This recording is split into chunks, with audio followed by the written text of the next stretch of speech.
Aquí estou, de novo co tema das luvas, dos guantes. Sí, porque agora vas ao supermercado e como non teñen xa suficientes luvas de plástico, mandanche poñer unha bolsa en cada man. E ata aquí todo perfecto. O problema ven cando che dan unha bolsa como esta, cunha man debuxada no medio.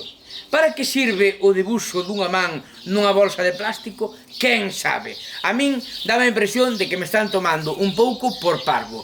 Pero sobre todo xúrdenme varias incógnitas. Por exemplo, na fábrica de bolsas, o de pintar as mans no medio das bolsas teñeno xa automatizado ou teñen a un operario cun rotulador dos gordos facendo o contorno dos dedos.